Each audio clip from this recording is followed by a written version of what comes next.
Fayyisaan harka ol qabee beekamee jira. Qabsoo Oromoo san beeksisee jira. No question. Harreen akka Fayyisaa Leellisaa kun sharmuutaaf akka miliyoona 3 barreessu haala mijeessee midhaan kanaa kan bara baranaa qotte amata kana yoo nyaatte amatatti aanu nyaachuu dhabuun malchiisaa jechuudha. Maal jechuudha? Udaan garaa ulfaatu gowwaan humna seeyaa jette Oromoon ogii mammaaktu sigala. Seenaa warra dalagee du'e qofaatu nasiiba qaba. Warra amma seenaa dalagee kana keessaa namni nasiiba qabu bara marroo dirribaa eenyu dura dammaqeeti? Sigale marroo dirribaa eenyu dura dammaqeeti? Lakkii yoo isin bilisoomne jettanillee jaldeessaa fi wanti bilisoomsaa jiru. Woboo xiqqeessanii sigale woboo xiqqeessanii humaan fiddu jechuun maankaa tokkoon ari'an jechuun wobuma san amma jaawar PP biratti humaan beeku. Nama hayyuun siyaasaa eenyu yoo jaan Fayyisaa Leellisaa gattee qophooyinee eeggachuu qabnaatu woboo teessisu jira malee woboon barra lola guyyaa shaniitiin Finfinnee akka seentu an sirriitti hin beekaa. Gootummaan Oromoo Fayyisaa Leellisaa keessaan hin mul'atu. Abiyyi keessaan hin mul'atu. Sigale eenyu ol yoo yaa harka fuunee ashamaa jaalatamtootaa fi kabajamtoota maatii jiruu miidhaan gingini bakka jirtanitti isin dhaqqabu isin jenna. Dhimma dhiyeenya kana Fayyisaa Leellisaa Soofumar miidiyaa irratti waa'ee Jawaar Mohaammed waa'ee waraana bilisummaa Oromoo akkasumas immoo waa'ee siyaasa biyyattii irratti haasawaa irratti Sheek Abbutaa haasawaa ajaa'ibaa tokko akkasumas immoo deebii ajaa'ibaa tokko deebisee jira. Haasawaa Sheek Abbutaa kana keessattuu waa'ee waraana bilisummaa Oromoo fi waa'ee Jawaar irratti Fayyisaan dubbate irratti qabadhee isiniif dhiyaadhee jira. Hamma xumura haasawaa Sheek Abbutaa kanatti nu faana tura. Akkasumas immoo namoonni jiruu miidiyaadhaaf haaraa taatan yookaan subscribe gochuudhaan maatii jiruu miidiyaa akka taatan like share gochuudhaan nu jajjabeessa. Haasawaa Sheek Abbutaa amma xumuraa dhageeffadhaatii yoo yaada qabatan koomentiidhaan nu barreessa. Gara haasawaa Sheek Abbutaatti isin dabarsa. Ashram. Hundi keechanuu baga nagaan dhuftan. Nagamaa hoo isin? Nagamaa isin? PP'n akkam jetti hoo? Har'a waa'ee PP sirriitti haasoo yaana? Hundi keessanuu mee invite fi share godha haala yeroo kana gartee. Fayyisaa Leellisaa maal jedhu? Udaan garaa ulfaatu gowwaan humna seeyaa jette Oromoon ogii mammaaktu sigale. Bohoo quufasee woboonaa dhabamsiisaa please bakkuma takka naa kenna jee gurbaan maasha Allah mucaan gaafa dur nuti saayibaa soo akkanatti maraan hedduu tana maaltu maraa jee mee isaafillee dhaamsa qabna ani irra guddaa beeytaa nama kana teessanumaa ifin alaakina amma gurbaa maraataa Khadiir martuu Awurooppaa taa'u keenya kana yaa Jawaar kana hin dandeessu ni qaanoo taa'anii salphataa taa'ii fasigale. Abiyyi jechuun nu caalaan deeggarree gaafa ati yaa Jawaar koo jettee afaan bantu nuti Abiyyi si dura deeggaruu turre. Waan inni ta'e garree Abiyyi ganaa hin fayyu jennee jalaa jechaani. Kanaa booda namni Abiyyi dubbate. Abiyyumaa wajji marmeela udaanii kuta malee ka fayyu hin jiru jennee. Amma kanaafis dhaamsa qabnaa jechuudha. Sigale. Fayyisee maqaa isaa ganarraa jijjiirre Fayyisee Leellisaa tanarraa Fayyisee adde Fayyisee tanaaf sigale dhaamsa qabnaa jechuudha. Kanallee akka gaariitti irraa dubbanna. Share godha invite godhaadha. Namni irra guddaan beektaa mootummaan dachiinsii kana jee warra mootummaa mormoo kana share hin godhu jee rakkatu jira. Ka qabsaa'us fedhu kas keessa jira. Rakkoo keessa jira. It's okay. Dachii harkattanii tabbaa keessaniiti fudhadhaa rakkoon hin jiru. Garuu PP'n dachii isinii kennitu hin jirtu. Viidiyoo teenya tana yoo share gootan irra isinii jira isiniin jenna. Nama hundaan numaan kadhadha. Garuu tuma dhufanii irra deebuudhaan assalaamu alaikum wa rahmatullahi wa barakaatuhu. Kabajamtootaa fi jaalatamtoota Sheek Abbutaa Sheek Abbutaa hundi keessanuu baga nagaan dhuftanii warroottan salaamtaa tan hin jenne yooyyaa obboleeyyan keenya isin hundinuu baga nagaan dhuftanii jaa invite share godha walii daddabarsaadha. Mata dureetii akkuma beektanitti haala yeroo jetti. Haalli yeroo kun waa hedduu walitti hammataa jechuudha. Waa maraataan laaqee walitti hammataa, nama wal zarafe walitti hammataa, nama poostii godhe walitti hammataa. Waan Oromoo keessa deemaa hunda walitti hammateeti. Haala yeroo jaamaa jechuun hunda haala yeroo kana keessa harkattanii. Dursa Fayyisaa Leellisaa irraa hin eegala.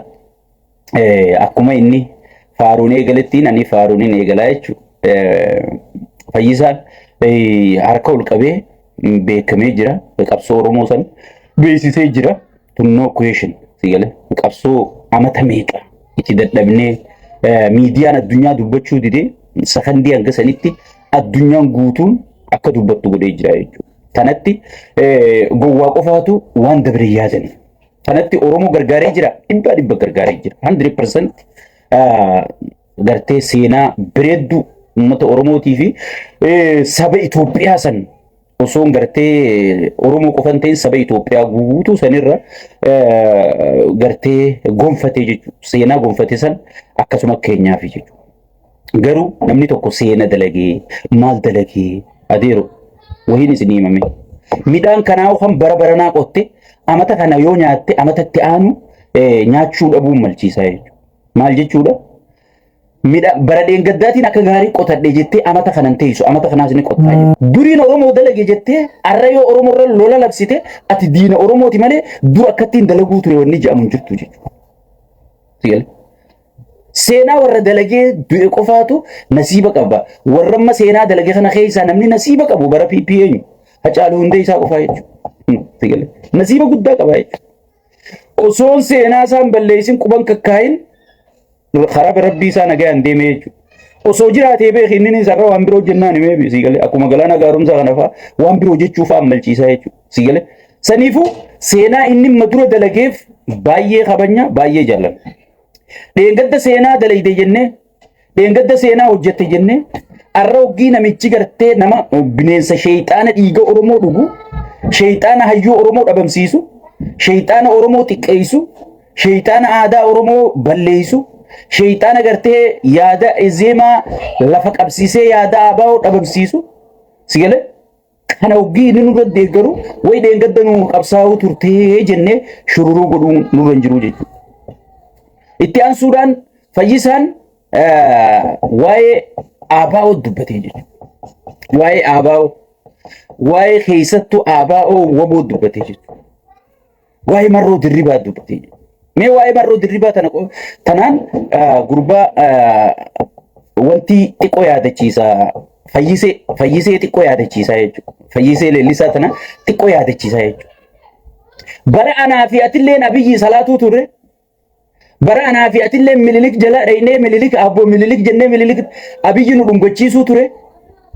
Lakkii hin bilisoomne hin taane kijibaa sigale. Wanni jedhamutun guutuun kijibaa bara hayyoonni keenya guutuun har'a dhaadannuun kun hundi Abiyyi jala gale.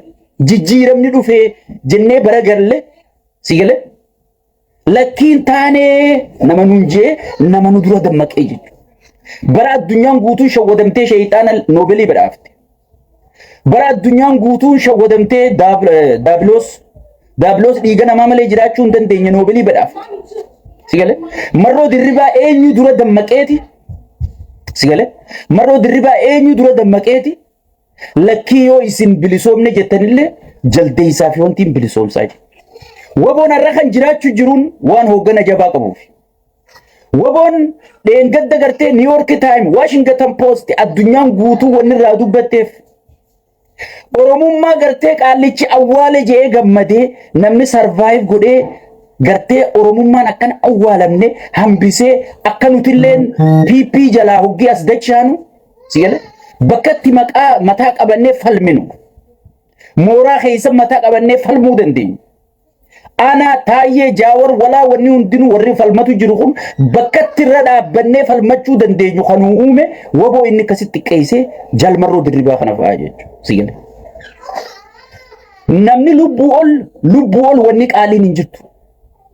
Nama lubbuu nuu kennee jechuudha. Waboo jechuudha. Sigale.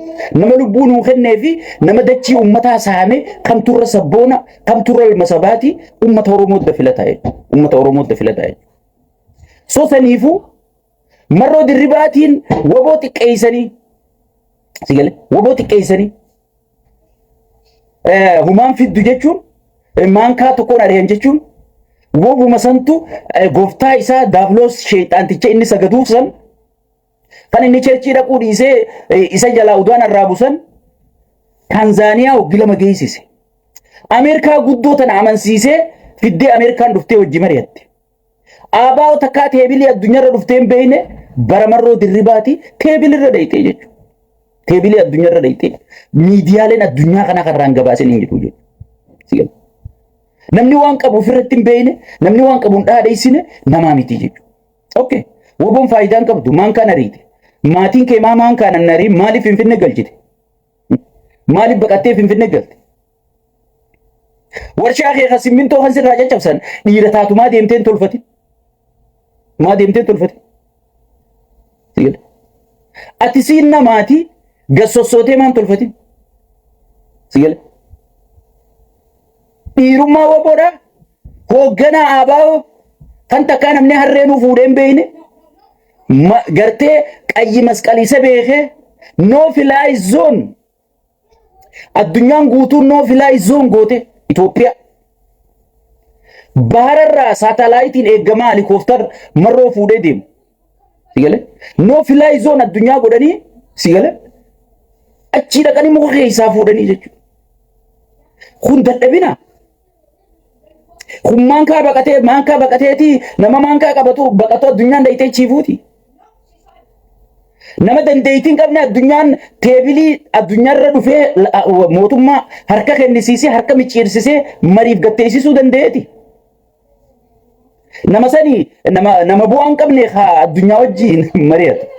Sigale. Namni bu'aan qabne sihii jechuudha. Kadhalaadhaaf gartee 300 barreessa jee miliyoona 3 barreessu. Bultii halkan tokkootiif jecha. Hoteela labuu keessatti waan sirra gahe nuti sirri beeknaa jechuudha. Uummanni beekuu baatullee sirri beeknaa jechuudha. Sigale. Kasaartee rakkattee dachii si kennu hunda gurgurtee baatii takka guutuu hidhaa turteeti. Hidhamtee amma gabbee hijara arrabsi jedhanii karoora si kennanii jechuudha. Sigale. Marroo dirribaa kan ati gartee woboon lubbuu nuu kennite tanaafiisillee lubbuu kennite osoon na qofan ta'in warra isaan deeggaru qofan ta'in siqa isaan arrabsullee lubbuu kennite oromummaa irratti hin dhaadannu tana tagartee oromummaa sheeyxaantichi liqimsuu ka'ee abadan jettee hokkee keessaa tafuute ijoollee fashfashee ati arrabsitu ilma marroo dirribaa kana. Osoo dandeettii qabaachuu baatanii maaliif hin dhabamsiifne mootummaan? Jarri kun beegirraa ka'eeti duraan beegi aanaa tokko keessa turan. Gaafa naa fi atillee waliin morminu san gaafa naa fi atillee waliin irra duulaa turre san beegi keessa turan. Arra sululta jaldu keessa ganda keessa godaasisanii Finfinneetti hin galchine. Isaaniin baqaati Finfinneetti hin galle. Halkanii guyyaa bakka jijjiirrateera kaambii galuutti hin jirtanii siifi hattuu lammuu hundi. Ala bulu jirtan isin fakkaatti. Takka bakka isin bulu jirtan uummanni sirriitti isin quba qabnaa banne. Wanna mootummaa bulutti hin jirtanii. Sigale. Kaambii bulaan jirtanii. Sodaadhaa kaambii bula atuu jettee bar shaneen hirriiba namatti hin dhiiftu jette dhugaa bakka jirtutti hirriiba dhabdee rakkachuutti hin jirtanii. Siifi hattuu lammuu hamataa baaldii sanjii. Ganna qaajii. Sigale. Bakka bultan eenyu isin beeka. Arra yoo bultan borichi bultan akka jawwee makaanan qabdan. Sigale. Kana hunda qabsoo ichitti waboo sodaa fi bar kan isin ciciisuu dadhabdan. Sigale. Nama faayidaan qabne maal gootanii sodaattarre? Mee jaldu faa dhaqaa mee duuba Oromiyaa keessa naannawaa alafaa bula. Kijibdu. Uggii miidiyaa sanirraa baatan gamaa gamana laallachaa bakka seentan dhabdanii. Sigale. Yoo namni kun isin dawwale maali silkiin dawwalamte tun jecha rakkachaa haloo. Silkii teessan nama kaase haloo. Eega abaluu bartan booda silkii irraa fuutanii. Sigale. Nama hangan takka lubbuu bakkaan dhabee bakka seenu dhabee firratti albahaa jiruutu gabbee miidiyaa irratti albahaa jechuudha dhokatee miidiyaa irratti albahaa jechuudha. Waboon gootummaa siitiin kan cabsitee ilaa shawaa dhufte ilaa Finfinnee keessa dhufte. Sigale. Ummata faca'ee jiru, ummata ifiifuu gosummaa wal qoodee jiru, ummata ifiifuu konfiis ta'ee jiru kana keessa sigale daabloos kana yooniif immoo ol deemnee tuyne. Sigale. Warri soddaan isaatu dhukkeerraa kaasuu jira. Nuti gartee qophooyinee eeggachuu qabnaatu waboo teessisuu jira malee waboon bar lola guyyaa shaniitiin Finfinnee akka seentu an sirriitti hin beekaaf.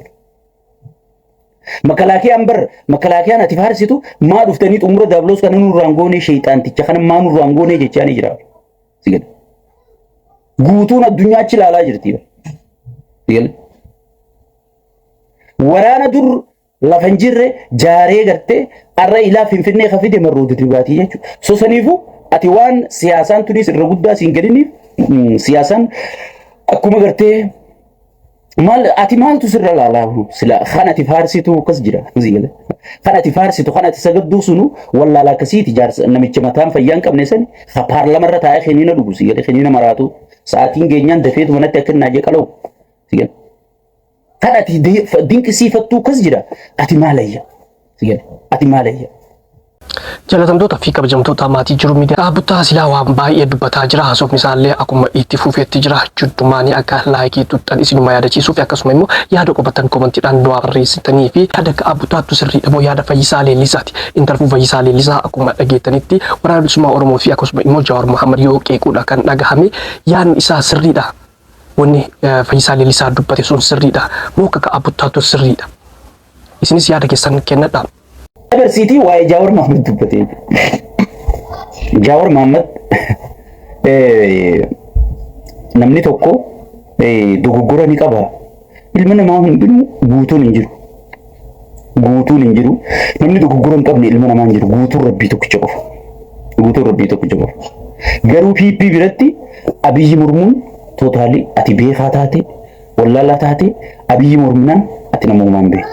Yoo Abiyyi faarsite Daablos sheeyxaanticha kana yoo faarsite xiinxalaan akka keetiin jiru ilmi Oromoo akka keetiin jiru sabboonaan akka keetiin jiru ana nan beektani warruma dheengadda goota keenya naan jechuu tureetu arra gowwaa keenya naan jechuu jira. Yoo barruu waan inni namata lamaa fi sadi dura barreessuu ture jedha dhayxanii ilaalta warri arra gowwaa keenya naan jiru dheengadda goota keenya naan jechuu ture maaliif sigale Abiyyi yoo faarsite isaan bira goota.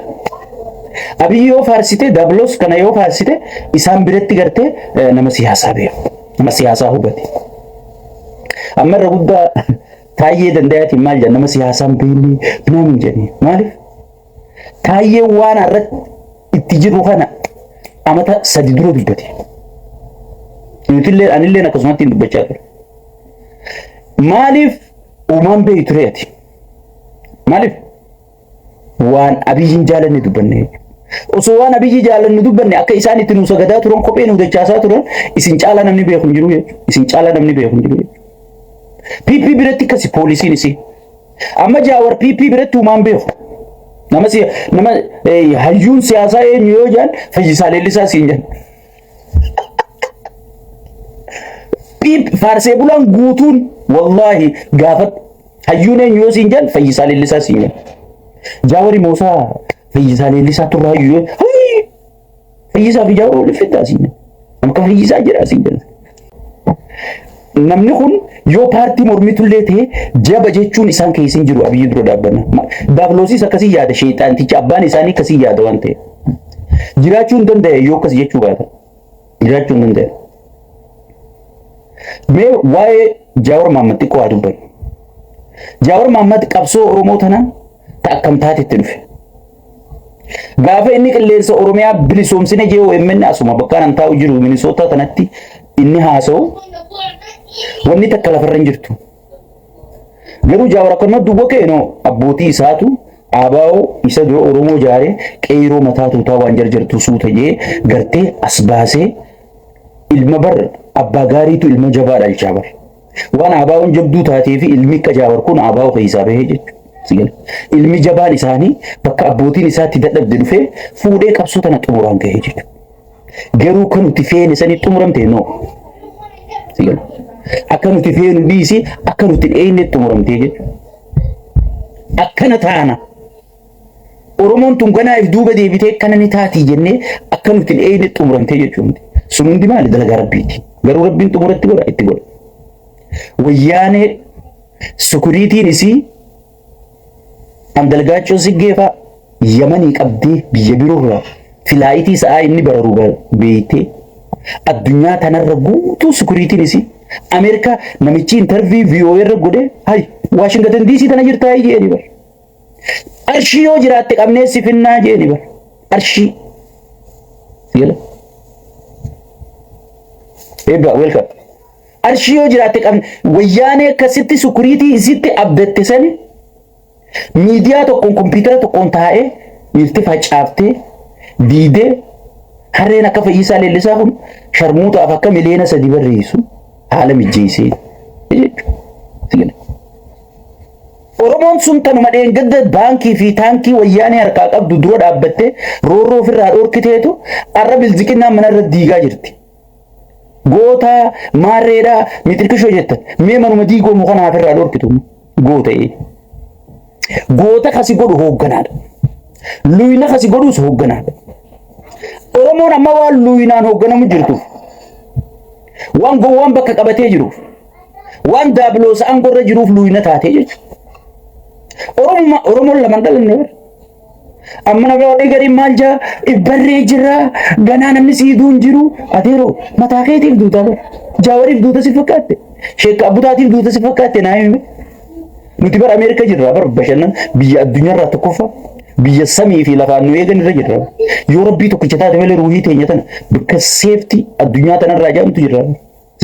Namni siiduu hin jiru maarreen siiduu hin jiru karakkatu si. Kan buqqa'u si. Kan manirra diigamu si. Kan sagalee taafii jiru si. So saba tokko kan luyina godhu kan gootu godhu hoogganaadha jechuudha. Sabni gootaas qabu hin jiru luyinaas sabni guutuun goota. Abbummaan fedhee goota. Amma Tigree faarsuu ture jechuudha. Tigreen namarra adda taatee gootummaan isiin qabdu hin jirtu. Hooggantoota siitu cichoomina qaba. Abbaa isaa eefaatu gaara keessatti as rukutamee daddara isaaniitiif fakkeenya ta'ee jechuudha. Osoo abbaa isaa eefaan Abiyyi baqatanii numa baqatan uummanni Tigreetis. Jeenummaan isaan namaan adda qabanii jirtu. Siifixeeraa bardubbii. Wayyaa Oromuma dheengadda wayyaanee dura dhaabanii qoma dhiibdee ijoolleen baankitti taankii yaa'u turte arra milishaa dura dhaabbachuu dadhabdeen siin jechuu jira. Bara Oromummaan sun kan mana isaa gubbatti diigan dhufanii milishaa dura dhaabbachuu dadhabdeen siin jechaa jira. Hooggansi kallattii kaa'u waan lafaan ka'inneef. Jaawar nama akkasitti gootummaa Oromoo leellisee gootummaan Oromolleen isa keessaa mul'atte. Maanaan ayatoota kana. Nama akkasiiti. Gootummaan Oromoo Fayyisaa Leellisaa keessaan hin mul'atu. Abiyyi keessaan hin mul'atu. Eenyu ol Jaawar keessaan mul'atti jechuudha. Uummata harka osoon harka keessatti qawween qabanne dhagaa qofa harka keessa qabatee harka qullaa warra ama dhibba biyya bulchina je diiguu danda'e. Sabaa sablammichi keessa jiru osoon bishaan tokko duraa gadi naqe. Tigreetichi keessa jira osoon namni kattii Tigreetti harka laatee hin jiraatin. Soomaleetichi keessa jira osoon abdii illeen dafaa uummata keenya fixu osoon Oromiyaa keessa namni katti bishaan Soomalee gadi naqe. Bishaan sabaa sablammii tokko osoon gadi naqin xumuramuun sun gootummaa Oromoo ta'a Jaawar Maammakkee isaa addunyaaf iftee jechuudha.